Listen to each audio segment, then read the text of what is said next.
Hi hello ನಮಸ್ತೆ ವಿಶೇಷ ಕಾರ್ಯಕ್ರಮಕ್ಕೆ ಸ್ವಾಗತ. ನಾನು ದಿವ್ಯ ಜ್ಯೋತಿ. ರೈತರಿಗೆ 6,000, ಕಾರ್ಮಿಕರಿಗೆ ಪೆನ್ಷನ್, 5 ಲಕ್ಷದವರೆಗೆ ಟ್ಯಾಕ್ಸ್ ಫ್ರೀ. ಒಂದಲ್ಲ ಎರಡಲ್ಲ 10 ಪೊಲಿಟಿಕಲ್ ಬ್ರಹ್ಮಾಸ್ತ್ರ. 10 ಬ್ರಹ್ಮಾಸ್ತ್ರದಿಂದಲೇ ಮೋದಿ ಆಗ್ತಾರ ಲೋಕರಣಧೀರ. ಜೈ ರೈತ, ಜೈ ಕಾರ್ಮಿಕ, ಜೈ ಪ್ರಜಾಪ್ರಭು, ಮಂತ್ರ ತಂತ್ರ.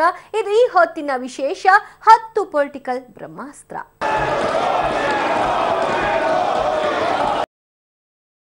ಮೋದಿ ಸರ್ಕಾರದ 6ನೇ ಬಜೆಟ್ ಮಂಡನೆಯಾಗಿದೆ. ಏನೆಲ್ಲ ಇರುತ್ತೆ, ಯಾವೆಲ್ಲ ಗಿಫ್ಟ್ಗಳು ಮನೆ ಬಾಗಿಲಿಗೆ ಬರುತ್ತವೆ ಅನ್ನೋ ನಿರೀಕ್ಷೆಗಳಿಗೆ ತೆರೆ ಬಿದ್ದಿದೆ. ಮೋದಿಯ ಲೋಕ ಲೆಕ್ಕಾಚಾರ ಮಂಡನೆಯಾಗಿದೆ. ಮೋದಿ ಅಧಿಕಾರಾವಧಿಯ ಕಟ್ಟಕಡೆಯ ಬಜೆಟ್ ಆಗಿದ್ದು, ಇದು ಲೋಕಸಮರದ ಮೇಲೆ ಪರಿಣಾಮ ಬೀಳುತ್ತೆ ಅನ್ನೋದನ್ನೇ ಗುರಿಯಾಗಿಸಿಕೊಂಡು ಮೋದಿ ಪೊಲಿಟಿಕಲ್ ಬ್ರಹ್ಮಾಸ್ತ್ರವನ್ನ ಪ್ರಯೋಗ ಮಾಡಿದ್ದಾರೆ. ದೇಶದ ಬೆನ್ನೆಲುಬಾದ ರೈತಾಪಿ ವರ್ಗಕ್ಕೆ ಬಂಪರ್ ಗಿಫ್ಟ್ ಕೊಟ್ಟದ್ದು ಬಜೆಟ್ ಘೋಷಣೆಯಿಂದಲೇ ಲೋಕಸಮರಕ್ಕೆ ರಣಕಹಳೆ ಊದಿದ್ದಾರೆ ಎನ್ನಲಾಗ್ತಿದೆ. ಹಾಗಾದ್ರೆ ನಮೋ ಬಜೆಟ್ನಲ್ಲಿ ಯಾರ್ಯಾರಿಗೆ ಏನೇನ್ ಸಿಕ್ತು, ಅನ್ನದಾತನಿಗೆ ಸಿಕ್ಕ ಗಿಫ್ಟ್ಗಳೇನು, ಮೋದಿಯ ಈ ಪೊಲಿಟಿಕಲ್ ಬ್ರಹ್ಮಾಸ್ತ್ರ ವರ್ಕೌಟ್ ಆಗುತ್ತಾ? ಈ ಕುರಿತಾದ ಕಂಪ್ಲೀಟ್ ರಿಪೋರ್ಟ್ ಇಲ್ಲಿ. 2019ರ ಬಜೆಟ್ನಲ್ಲಿ ಮೋದಿಯ 10 ಪೊಲಿಟಿಕಲ್ ಬ್ರಹ್ಮಾಸ್ತ್ರ. ಈ 10 ಬ್ರಹ್ಮಾಸ್ತ್ರದಿಂದ ನಿಷ್ಕ್ರಿಯವಾಗುತ್ತಾ ವೈರಿಗಳ ಅಸ್ತ್ರ. ಮೋದಿ ಸರ್ಕಾರಕ್ಕೆ ಲೋಕಸಮರ ಅನ್ನೋ ಅಗ್ನಿ ಪರೀಕ್ಷೆ ಎದುರಾಗಿದೆ. ಸಾಲು ಸಾಲು ಸಮಸ್ಯೆಗಳ ನಡುವೆ ಲೋಕಸಭೆ ಚುನಾವಣೆ ಬಂದಿರೋದು ಕೇಂದ್ರಕ್ಕೆ ಸವಾಲಾಗಿದೆ. ಈ ಹೊತ್ತಲ್ಲೇ ಬಜೆಟ್ ಮಂಡನೆ ಮಾಡಿರೋದು ನಮೋ ಸರ್ಕಾರಕ್ಕೆ ಅಗ್ನಿ ಪರೀಕ್ಷೆಯೇ ಸರಿ. 2019ರ ಬಜೆಟ್ ಮಂಡನೆ ಮಾಡಿದ ಮೋದಿ ಸರ್ಕಾರ ಮಹತ್ವದ ಘೋಷಣೆಗಳನ್ನ ಮಾಡಿದೆ.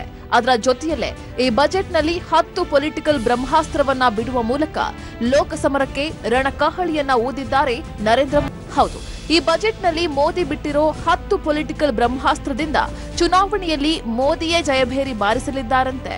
ಮೋದಿಯ ಈ 10 ಪೊಲಿಟಿಕಲ್ ಬ್ರಹ್ಮಾಸ್ತ್ರದಿಂದ ವೈರಿಗಳ ಅಸ್ತ್ರಗಳೆಲ್ಲವೂ ನಿಷ್ಕ್ರಿಯವಾಗೋದ್ರಲ್ಲಿ ಅನುಮಾನವಿಲ್ಲ ಎನ್ನಲಾಗ್ತಿದೆ. ಬಜೆಟ್ ಮಂಡನೆ ಮಾಡೋದ್ರ ಮೂಲಕ ಕುರುಕ್ಷೇತ್ರದ ರಣರಂಗಕ್ಕೆ ಶಸ್ತ್ರಸಜ್ಜಿತರಾಗಿ ಧುಮುಕಿದ್ದಾರೆ. ಹಾಗಾದ್ರೆ ಮೋದಿಯ ಆ 10 ಪೊಲಿಟಿಕಲ್ ಬ್ರಹ್ಮಾಸ್ತ್ರಗಳು ಏನು ಅನ್ನೋದನ್ನ ವಿವರವಾಗಿ ಹೇಳ್ತೀವಿ ಕೇಳಿ. ಮಧ್ಯಮ ವರ್ಗದವರಿಗೆ ಬಂಪರ್ ಆಫರ್. ಆದಾಯ ತೆರಿಗೆ ಪಾವತಿದಾರರಿಗೆ ಬೆಗ್ ರಿಲೀಫ್. 5 ಲಕ್ಷದವರೆಗೆ ತೆರಿಗೆ ವಿನಾಯಿತಿ ಘೋಷಣೆ.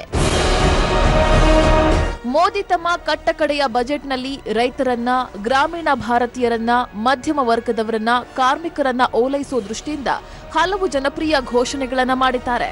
ಅವುಗಳಲ್ಲಿ ತೆರಿಗೆ ವಿನಾಯಿತಿಯನ್ನ ಘೋಷಣೆ ಮಾಡಿರೋದೇ ಮೋದಿಯ ಮೊದಲ ಪೊಲಿಟಿಕಲ್ ಬ್ರಹ್ಮಾಸ್ತ್ರ ಎನ್ನಲಾಗ್ತಿದೆ.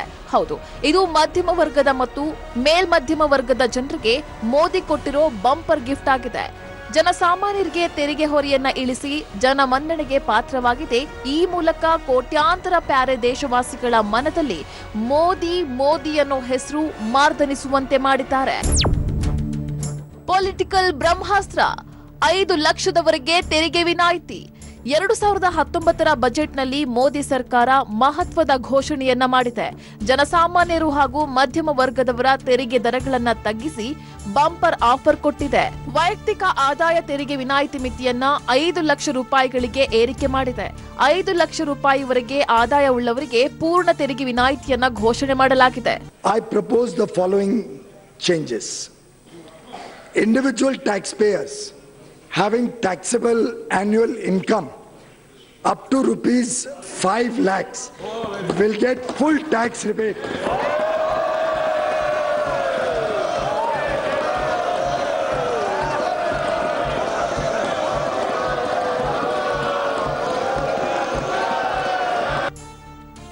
ಹಾಗಾದ್ರೆ ಈ ಬಜೆಟ್ನ ಪ್ರಕಾರ ಎಷ್ಟು ತೆರಿಗೆ ವಿನಾಯಿತಿ ಇರುತ್ತೆ, ಎಷ್ಟು ವಾರ್ಷಿಕ ಆದಾಯಕ್ಕೆ ಎಷ್ಟು ತೆರಿಗೆ ಕಟ್ಟಬೇಕು ಅನ್ನೋದನ್ನ ನೋಡುವುದಾದ್ರೆ, 5 ಲಕ್ಷ ಆದಾಯ ಇದ್ರೆ ಹಳೆ ತೆರಿಗೆ 12,500 ರೂಪಾಯಿ ಇತ್ತು. ಹೊಸ ತೆರಿಗೆ ಕಟ್ಟುವಂತ ಅಗತ್ಯ ಇಲ್ಲ.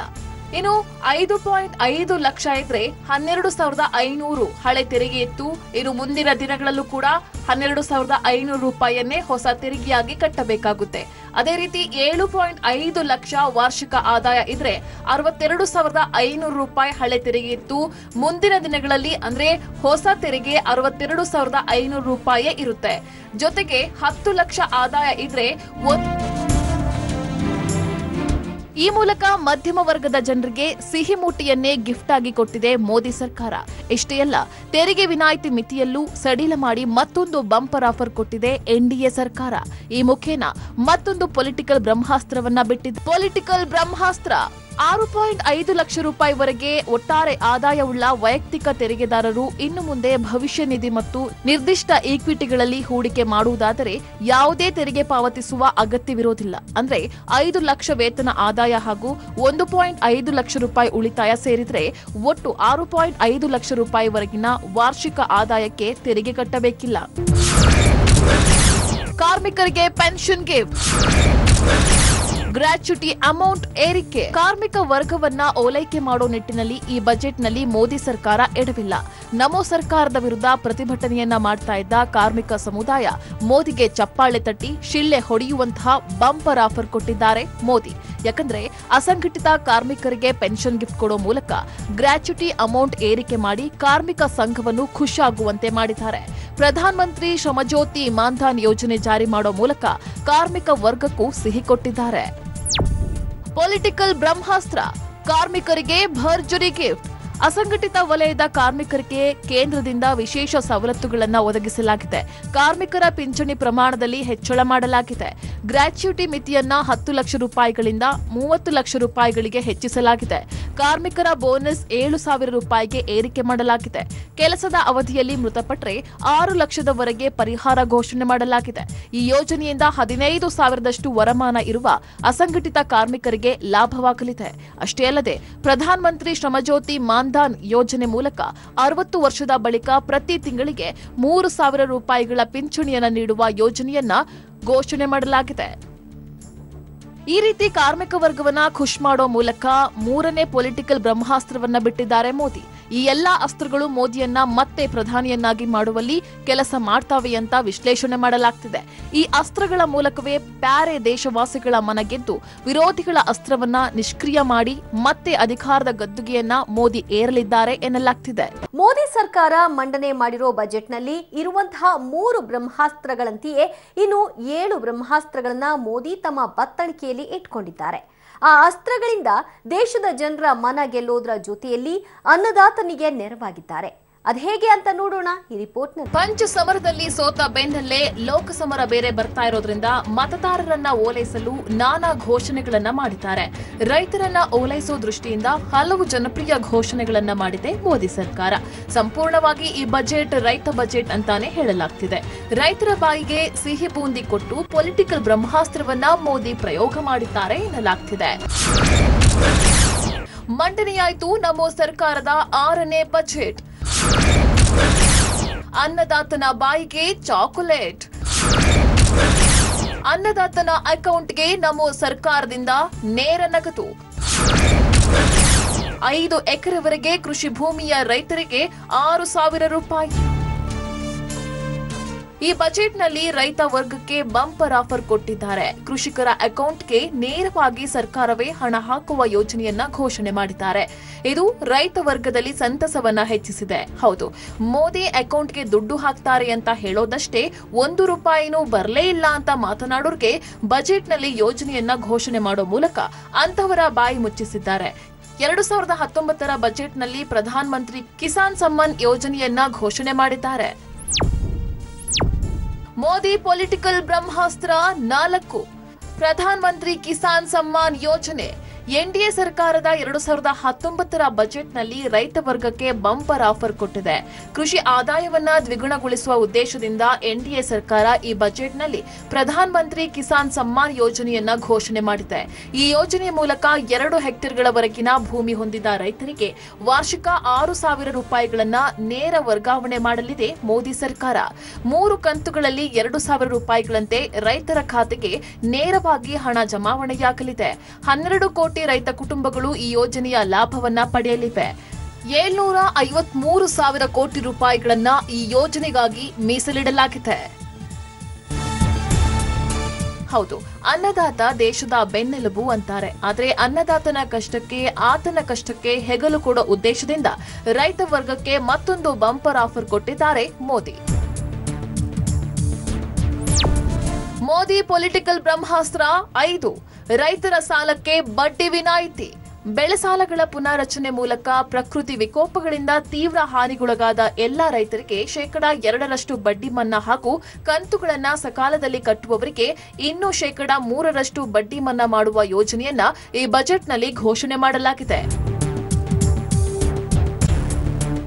ಮೋದಿ ಲೋಕಸಮರವನ್ನ ಗಮನದಲ್ಲಿಟ್ಟುಕೊಂಡೇ ಈ ಬಜೆಟ್ ಮಂಡನೆ ಮಾಡಿದ್ದಾರೆ. ಈ ಬಜೆಟ್ನಲ್ಲಿ ಅನ್ನದಾತನಿಗೆ ಬಂಪರ್ ಆಫರ್ ಕೊಟ್ಟಿದ್ದಾರೆ. ಈ ಮೂಲಕ ರೈತ ವರ್ಗ ಸಂತೃಪ್ತಿಯಾದ್ರೆ ಲೋಕ ಸಂಗ್ರಾಮವನ್ನ ಗೆಲ್ಲಬಹುದು ಅನ್ನೋ ಲೆಕ್ಕಾಚಾರ ಈ ಬಜೆಟ್ ಹಿಂದೆ ಇದೆ ಎನ್ನಲಾಗ್ತಿದೆ. ರೈತಾಪಿ ವರ್ಗಕ್ಕೆ ಬಂಪರ್ ಆಫರ್ ಕೊಟ್ಟಿರೋ ಮೋದಿ ಅಸಂಘಟಿತ ಕಾರ್ಮಿಕ ವರ್ಗದವರನ್ನೂ ಮರೆತಿಲ್ಲ. ಹಾಗಾಗಿಯೇ ಆ ವರ್ಗವನ್ನು ಗಮನದಲ್ಲಿಟ್ಟುಕೊಂಡು 6ನೇ ಬ್ರಹ್ಮಾಸ್ತ್ರವನ್ನ ಬಿಟ್ಟಿದ್ದಾರೆ ಮೋದಿ. ಮೋದಿ ಪೊಲಿಟಿಕಲ್ ಬ್ರಹ್ಮಾಸ್ತ್ರ 6. ಪ್ರಧಾನ ಮಂತ್ರಿ ಶ್ರಮಯೋಗಿ ಮಾನ್ಧನ್ ಯೋಜನೆಯಡಿ ಬೀದಿ ವ್ಯಾಪಾರಿ, ರಿಕ್ಷಾವಾಲಾ ಕಾರ್ಮಿಕರಿಗೆ ಸಾಮಾಜಿಕ ಭದ್ರತೆ ಒದಗಿಸಲು ಕ್ರಮ ಕೈಗೊಳ್ಳಲಾಗಿದೆ. ಇಎಸ್ಐ ಮಿತಿ 15,000ರಿಂದ 21,000 ರೂಪಾಯಿವರೆಗೆ ಹೆಚ್ಚಿಸಲಾಗಿದೆ. ಅಸಂಘಟಿತ ವಲಯದ ನೌಕರರಿಗೆ 60 ವರ್ಷಗಳ ಬಳಿಕ ತಿಂಗಳಿಗೆ 3,000 ಪಿಂಚಣಿ ವ್ಯವಸ್ಥೆಯನ್ನ ಕಲ್ಪಿಸುವ ಯೋಜನೆಯನ್ನ ಘೋಷಣೆ ಮಾಡಲಾಗಿದೆ. 24 ಗಂಟೆಯ ಒಳಗೆ ಶೇಕಡಾ 99% ಟಿಡಿಎಸ್ ಮರುಪಾವತಿ ಜೊತೆಗೆ ತೆರಿಗೆ ಪಾವತಿಗೆ 24 ಗಂಟೆಗಳ ಸೇವೆಗೆ ಯೋಜನೆಯನ್ನ ರೂಪಿಸಲಾಗಿದೆ. ಎಲ್ಲಾ ವರ್ಗದವರನ್ನು ಗಮನದಲ್ಲಿಟ್ಟುಕೊಂಡು ಬಜೆಟ್ ಮಂಡನೆ ಮಾಡಿದೆ ಮೋದಿ ಸರ್ಕಾರ. ಈ ಮೂಲಕ ಮತ್ತೆ ಲೋಕಸಮರವನ್ನ ಗೆದ್ದು ದೇಶದ ಚುಕ್ಕಾಣಿಯನ್ನ ಹಿಡಿಯುವ ದೂರದೃಷ್ಟಿಯನ್ನ ಬಿಜೆಪಿ ಹೊಂದಿದೆ ಎನ್ನಲಾಗ್ತಿದೆ. ಮೋದಿಯ ಬತ್ತಳಿಕೆಯಲ್ಲಿ ಇರೋ ಈ ಕೋನಿಯ 4 ಅಸ್ತ್ರಗಳನ್ನ ತಳ್ಳಿ ಹಾಕುವಂತಿಲ್ಲ. ಯಾಕಂದ್ರೆ ಈ 4 ಅಸ್ತ್ರಗಳು ಕೂಡ ಮೋದಿ ಮತ್ತೊಮ್ಮೆ ಪ್ರಧಾನಿಯಾಗೋದಕ್ಕೆ ಸಹಾಯ ಮಾಡಲಿದೆಯಂತೆ. ಹಾಗಾದ್ರೆ ಆ 4 ಅಸ್ತ್ರಗಳು ಯಾವುದು ಅನ್ನೋದರ ರಿಪೋರ್ಟ್ ಇಲ್ಲಿದೆ. ಮಹಿಳಾ ಅಭಿವೃದ್ಧಿಯನ್ನು ಗಮನದಲ್ಲಿಟ್ಟುಕೊಂಡ ಮೋದಿ ಈ ಬಜೆಟ್ನಲ್ಲಿ ಮಹಿಳಾ ಅಭಿವೃದ್ಧಿಗೂ ಪ್ರಾಮುಖ್ಯತೆ ನೀಡಿದ್ದಾರೆ. ಈ ಮೂಲಕ ಲೋಕಸಮರದಲ್ಲಿ ಮಹಿಳಾ ಮತಗಳನ್ನ ಬಾಚಿಕೊಳ್ಳುವ ತಂತ್ರದ ಮೊರೆ ಹೋಗಿದ್ದಾರೆ ಎನ್ನಲಾಗ್ತಿದೆ. ಹಾಗಾದ್ರೆ ಮಹಿಳಾ ಅಭಿವೃದ್ಧಿಗೆ ಬಜೆಟ್ನಲ್ಲಿ ಘೋಷಣೆಯಾಗಿದ್ದು ಏನು ಅನ್ನೋದನ್ನ ನೋಡೋದಾದ್ರೆ, ಪೊಲಿಟಿಕಲ್ ಬ್ರಹ್ಮಾಸ್ತ್ರ 7 ಮಹಿಳಾ ಅಭಿವೃದ್ಧಿಗೆ ಒತ್ತು. ಮಹಿಳಾ ಅಭಿವೃದ್ಧಿಗೆ ಒತ್ತು ನೀಡುವ ಉದ್ದೇಶದಿಂದ ಈ ಬಜೆಟ್ನಲ್ಲಿ ಮಹತ್ವದ ಯೋಜನೆಯನ್ನ ಘೋಷಣೆ ಮಾಡಿದ್ದಾರೆ. ಉಜ್ವಲ ಯೋಜನೆಯ ಮೂಲಕ 8 ಕೋಟಿ ಉಚಿತ ಗ್ಯಾಸ್ ಸಂಪರ್ಕ ಕಲ್ಪಿಸುವ ಗುರಿ ಇಟ್ಟುಕೊಳ್ಳಲಾಗಿದೆ. ಅಷ್ಟೇ ಅಲ್ಲದೆ 15.6 ಲಕ್ಷ ಕೋಟಿಯಷ್ಟು ಸಾಲವನ್ನ ಮುದ್ರಾ ಯೋಜನೆಯಡಿಯಲ್ಲಿ ಮಹಿಳೆಯರಿಗೆ ಹಂಚುವ ಘೋಷಣೆಯನ್ನು ಮಾಡಲಾಗಿದೆ. ಎಲ್ಲಾ ವರ್ಗದವರನ್ನು ಗಮನದಲ್ಲಿಟ್ಟುಕೊಂಡೇ ಬಜೆಟ್ ಮಂಡನೆ ಮಾಡಿರೋದ್ರಿಂದ ಭಾರತೀಯ ಸೇನೆಗೂ ಪ್ರಾಮುಖ್ಯತೆ ನೀಡಲಾಗಿದೆ. ಸೇನೆಗೂ ಬಜೆಟ್ನಲ್ಲಿ ಮಹತ್ವದ ಯೋಜನೆಯನ್ನ ಘೋಷಣೆ ಮಾಡಿದ್ದಾರೆ. ಈ ಮೂಲಕ ದೇಶದ ಸೇವೆಗೆ ಗಡಿಯಲ್ಲಿರುವ ಯೋಧರನ್ನು ಸಂತೃಪ್ತಿಪಡಿಸಿದ್ದಾರೆ. ಪೊಲಿಟಿಕಲ್ ಬ್ರಹ್ಮಾಸ್ತ್ರ 8 ಭಾರತೀಯ ಸೇನೆಗೆ ಮಹತ್ವದ ಘೋಷಣೆ. 40 ವರ್ಷಗಳಿಂದ ನೆನೆಗುದಿಗೆ ಬಿದ್ದಿದ್ದ 1 ರ್ಯಾಂಕ್ 1 ಪೆನ್ಷನ್ ಯೋಜನೆಯನ್ನ ಜಾರಿಗೊಳಿಸಿದ್ದ ಮೋದಿ ಸರ್ಕಾರ ಆ ಯೋಜನೆಯ ಅಡಿಯಲ್ಲಿ ಈಗಾಗಲೇ 35,000 ಕೋಟಿ ವಿತರಿಸಿದ್ದು, ಅತ್ಯಂತ ಅಪಾಯಕಾರಿ ಸ್ಥಳಗಳಲ್ಲಿ ಕೆಲಸ ಮಾಡುವ ಯೋಧರಿಗೆ ಹೆಚ್ಚುವರಿ ಸಂಬಳ ನೀಡುವ ಬಗ್ಗೆ ಕ್ರಮ ಕೈಗೊಂಡಿದೆ. ಅಷ್ಟೇ ಅಲ್ಲದೆ ರಕ್ಷಣಾ ಬಜೆಟ್ ಮೊತ್ತವನ್ನ 3 ಲಕ್ಷ ಕೋಟಿಗಿಂತಲೂ ಹೆಚ್ಚಳ ಮಾಡಿದೆ. ಅಷ್ಟೇ ಅಲ್ಲದೆ ಶ್ರೀಸಾಮಾನ್ಯನಿಗೆ ಬೇಕಾದಂತಹ ವಿಚಾರಗಳ ಮೇಲೆ ಸಾಕಷ್ಟು ನಿಗಾ ವಹಿಸಿ ಬಜೆಟ್ ಮಂಡನೆ ಮಾಡಲಾಗಿದೆ. ಅದೇನು ಅನ್ನೋದನ್ನ ನೋಡೋದಾದ್ರೆ, ಸರ್ ಇದು ಎಲ್ಲರಿಗೂ ಒಳ್ಳೇದರಿ. ಒಳ್ಳೇದ. ಅವ್ರ ಮೋದಿ ಅವ್ರ ಬಗ್ಗೆ ಭಾಳ ಅಭಿಮಾನ ಅದ. ಅವ್ರು ನಮ್ಮ ದೇಶ ಉದ್ಧಾರ ಮಾಡ್ತಾರ. ಭಯೋತ್ಪಾದಕರ ಕೈಯಾಗ ರಾಜಕೀಯ ಕೊಡಬಾರ್ದು ಅನ್ನೋ ನನ್ನ ಉದ್ದೇಶ ಇಷ್ಟೇ. ಅಲ್ಲ, ಈ ವರ್ಷದ ಬಜೆಟ್ ನೋಡಿದ್ರೆ ಏನು ಅನ್ಸುತ್ತೆ? ಸಾಕಷ್ಟು ತೆರಿಗೆ ವಿನಾಯಿತಿಯನ್ನು ಮಾಡಿದ್ದಾರೆ. ತೆರಿಗೆ ವಿನಾಯಿತಿ ಬಗ್ಗೆ ನಾನು ಭಾಳ ಖುಷಿ ಪಟ್ಟಿದ್ದೀನಿ ರೀ. ಎಲ್ಲರಿಗೂ ವ್ಯಾಪಾರಸ್ಥರಿಗೆ ಅನುಕೂಲ ಆಗ್ತದೆ. ಆಮೇಲೆ ರೀ ಏನಪ್ಪ ಅಂದ್ರೆ ರೈತರ ಬಗ್ಗೆ ಒಟ್ಟು ಕಳಕಳಿ ಇನ್ನೊಟ್ಟು ಹೆಚ್ಚಿಗೆ ಇರಲಿ ಅಂತೇಳಿ ನಾ ಹೇಳ್ತೇನೆ ಮೋದಿ ಅವರಿಗೆ. ಪೊಲಿಟಿಕಲ್ ಬ್ರಹ್ಮಾಸ್ತ್ರ 9 ಗೃಹ ಸಾಲಕ್ಕೆ 2 ಲಕ್ಷದಷ್ಟು ಬಡ್ಡಿ ರಿಯಾಯಿತಿ, ಶಿಕ್ಷಣ ಸಾಲ, ರಾಷ್ಟ್ರೀಯ ಪಿಂಚಣಿ ಯೋಜನೆ, ಮೆಡಿಕಲ್ ಇನ್ಶೂರೆನ್ಸ್, ಹಿರಿಯ ನಾಗರಿಕರ ಔಷಧ ಹಾಗೂ ಮೆಡಿಕಲ್ ವೆಚ್ಚದ ಮೇಲೆ ತೆರಿಗೆ ವಿನಾಯಿತಿಯನ್ನ 2019-20 ಮಧ್ಯಂತರ ಬಜೆಟ್ನಲ್ಲಿ ಕೇಂದ್ರ ಸರ್ಕಾರ ಘೋಷಿಸಿದೆ. ಅಲ್ಲದೆ ಬಾಡಿಗೆ ಮೇಲಿನ ತೆರಿಗೆ ವಿನಾಯಿತಿಯನ್ನ 1,80,000 ರೂಪಾಯಿಯಿಂದ 2,40,000ಕ್ಕೆ ಹೆಚ್ಚಿಸಲಾಗಿದೆ. ಇದರಿಂದ ಸಣ್ಣ ತೆರಿಗೆದಾರರಿಗೆ ರಿಲೀಫ್ ಸಿಗಲಿದೆ. ಇಷ್ಟೆಲ್ಲ ವರ್ಗಗಳಿಗೆ ಬಜೆಟ್ನಲ್ಲಿ ಯೋಜನೆಗಳನ್ನ ಘೋಷಣೆ ಮಾಡಿದಂತೆಯೇ ಸಿನಿಮಾ ರಂಗಕ್ಕೂ ಯೂನಿಯನ್ ಬಜೆಟ್ನಲ್ಲಿ ಸ್ಥಾನ ನೀಡಲಾಗಿದೆ. ಈ ಮೂಲಕ ಸಿಂಗಲ್ ವಿಂಡೋ ಕ್ಲಿಯರೆನ್ಸ್ ಪದ್ಧತಿ ಜಾರಿಗೆ ಬರಲಿದೆ. ಈ ಮೂಲಕ ಸಿನಿಮಂದಿಯನ್ನು ಸೆಳೆದಿದ್ದಾರೆ ಮೋದಿ. ಪೊಲಿಟಿಕಲ್ ಬ್ರಹ್ಮಾಸ್ತ್ರ 10 ಈ ಮೊದಲು ಭಾರತೀಯ ಸಿನಿಮಾಗಳ ನಿರ್ಮಾಣಕ್ಕೆ ಸಂಬಂಧಿಸಿದಂತೆ ಏಕಗವಾಕ್ಷಿ ಪದ್ಧತಿ ಜಾರಿಯಲ್ಲಿರಲಿಲ್ಲ. ಹಾಗಾಗಿ ಸಿನಿಮಾ ನಿರ್ಮಾಣಕ್ಕೆ ತುಂಬಾ ತೊಂದರೆಗಳಾಗ್ತಾ ಇದ್ವು. ಚಿತ್ರ ನಿರ್ಮಾಪಕರು ಶೂಟಿಂಗ್ ಅನುಮತಿಗಾಗಿ ಬೇರೆ ಬೇರೆ ಕಡೆ ಅಲೆಯಬೇಕಾಗಿತ್ತು.